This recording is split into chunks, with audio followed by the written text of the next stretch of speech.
की बाज पड़ोसी। ये हैं मिस्टर मनसुख। उम्र 60 साल।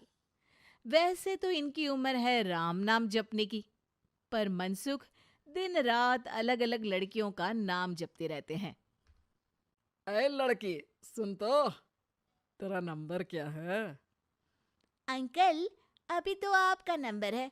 अर्थी बुक कर लो अपने लिए। अरे अभी तो मैं जवान हूँ लड़की, सफेद बालों पे मत जा। मनसुख राम को लड़कियां छेड़ने की गलत आदत थी।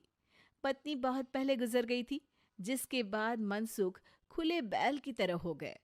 जहां दिखी नारी वहां लाइन मारी।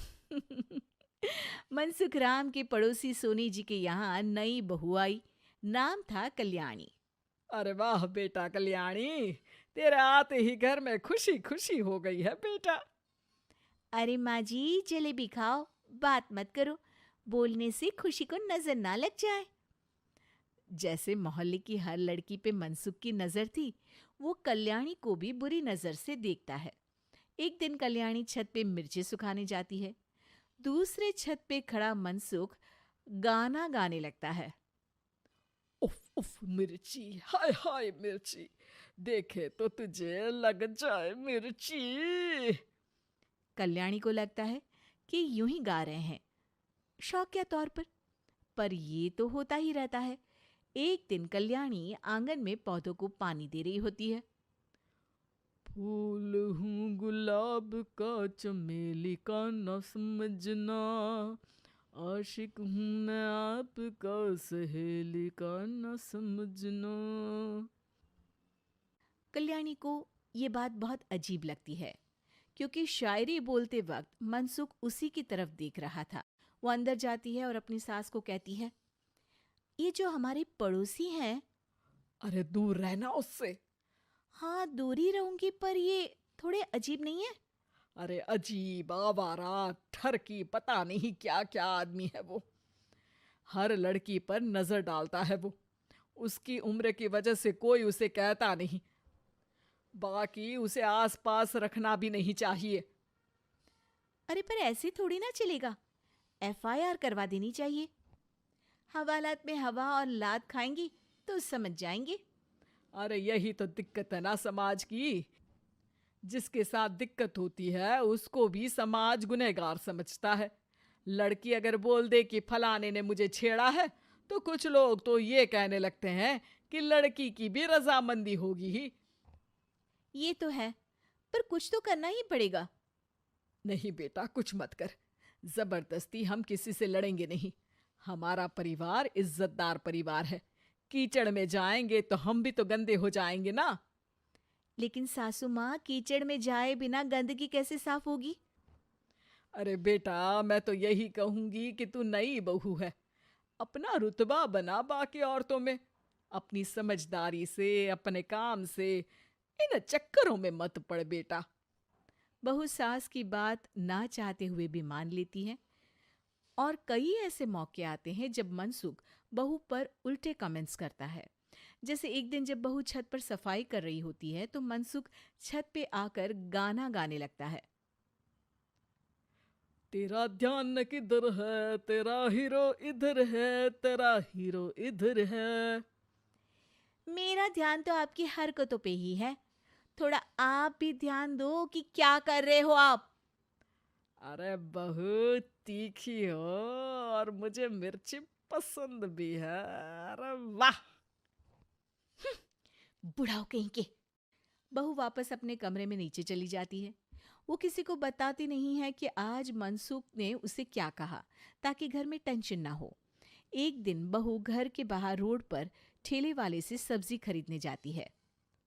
भैया, प्याज के भाव कम करो ना, बिना प्याज काटे ही रुला दोगे वरना। तभी बहू की नजर मनसुख पर पड़ती है, जो वहां से गुजर रही एक लड़की को देखकर कहता है, शीशी भरी गुलाब की, पत्थर पे फोड़ दूं।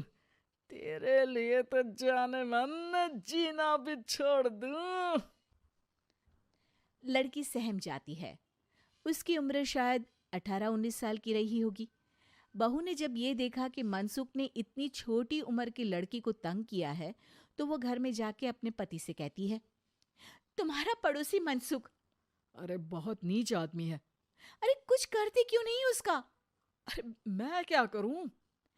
पड़ोस में गंदगी है, हटानी तो पड़ेगी ना। मेरा साथ दोगे? दूंगा, लेकिन करना क्या है? हम फंसेंगे तो नहीं ना? डरो मत, अच्छे काम करने से डरना नहीं चाहिए। उस दिन कल्याणी अच्छे से तैयार होती है और मनसुख के घर जाती है। अरे वाह, आज तो घर में चांद उतर आया है। आपकी शायरी, आपके गाने मुझे यहाँ खींच लाए। शाम को मेरे पति और सास घर पर नहीं रहेंगे। आप मेरे घर आ सकते हैं चाय पीने। अरे जरूर जरूर, मुझे पता था तुम समझदार हो, पर इतनी जल्द मुझे पसंद करने लगोगी ये नहीं सोचा था। चाय पे इंतजार रहेगा। मनसुख शाम को कल्याणी के घर चला जाता है। आप बेडरूम में बैठिए, वहां चाय पियेंगे। अरे वाह बेडरूम में चाय मनसुख हंसता हुआ बेडरूम में जाता है और वहां का नजारा देख के घबरा जाता है। वहां पर मोहल्ले की वो सारी लड़कियां खड़ी हैं जिनको आज तक मनसुख ने छेड़ा था। कल्याणी भी बेडरूम में जाके दरवाजा अंदर से बंद कर लेती है। अब बेडरूम से सिर्फ डम डम डिशुम डिशुम की आवाज आती है और बीच बीच में मनसुख की चीखें भी सुनाई देती हैं। अरे माफ कर दो बिटिया, अरे नहीं नहीं नहीं, अरे डंडे से नहीं, अरे अरे लग जाएगी, अरे आई। बेडरूम का दरवाजा खुलता है और मनसुख की हालत एक लुटे फटे कौवे जैसी हो जाती है। किए की सजा तो मिलनी ही थी आपको, लेकिन आपकी और आपसे ज्यादा हमारी इज्जत का भी ख्याल रखना था। इसलिए इस बार शांति से धर धर के धरना किया हमने आपकी। अगर जरूरत पड़ी तो बाहर जुलूस भी निकाल सकते हैं। आप ऐसी गलती नहीं करूंगा, मुझे माफ कर दो। बहू मनसुख को बाहर छोड़ने जाती है। मनसुख अपने घर की तरफ बढ़ता है। वैसे आपको चाय कैसी लगी? मनसुख अपने दुखते गाल पे हाथ रख के कहता है।